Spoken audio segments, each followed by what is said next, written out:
جب کوئی شخص جھوٹ بولتا ہے روحانیات تو دور کی بات ہے، اللہ کے فرشتے اس سے 1 میل دور ہٹ جاتے ہیں۔ جب کوئی شخص جھوٹ بولتا ہے تو حدیث پاک میں آتا ہے اس کے منہ سے ایک خاص قسم کی بدبو نکلتی ہے۔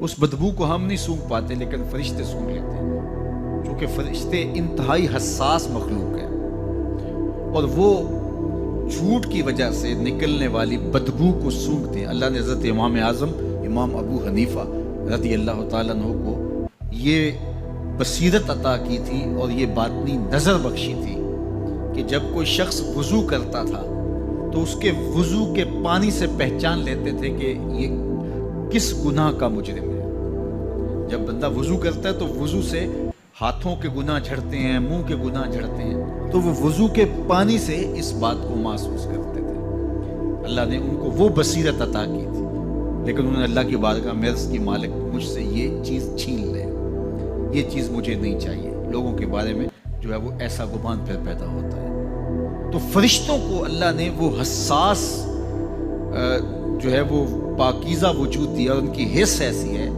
کہ وہ بدبو جو انسان بولتا ہے اور لفظوں سے جو اثرات نکلتے ہیں وہ محسوس کرتے ہیں۔ تو جب کوئی شخص جھوٹ بولتا ہے تو اس کے جسم سے، اس کی زبان سے جھوٹ کے ساتھ بدبو نکلتی ہے، اللہ کے فرشتے 1 میل دور تک پیچھے ہٹ جاتے ہیں۔ تو مجھے بتائیے جو شخص جھوٹ بولتا ہو کیا اسے کوئی روحانی مرتبہ مل سکتا ہے؟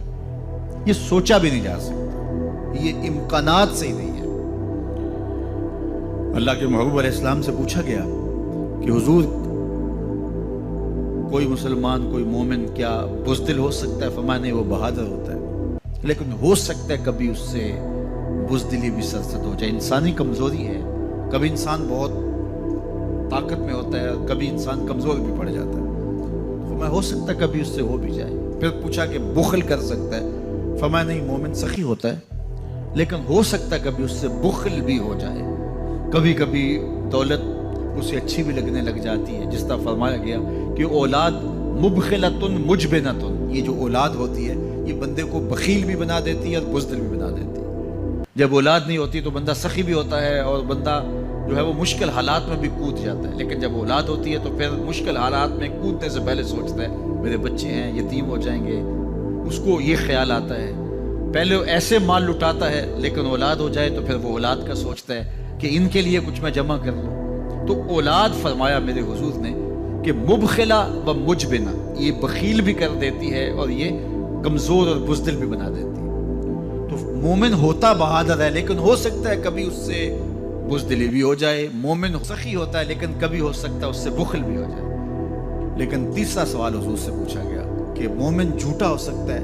تو اس پہ 2 ٹوکا، نہیں جھوٹا نہیں ہو سکتا۔ یہ نہیں ہو سکتا کہ مومن ہو اور جھوٹا ہو، وہ سچ بولنے والا ہو۔ تو عقل حلال اور صدق وقار، یہ 2 خوبیاں جو ہیں یہ اہل اللہ کا تحفہ ہے۔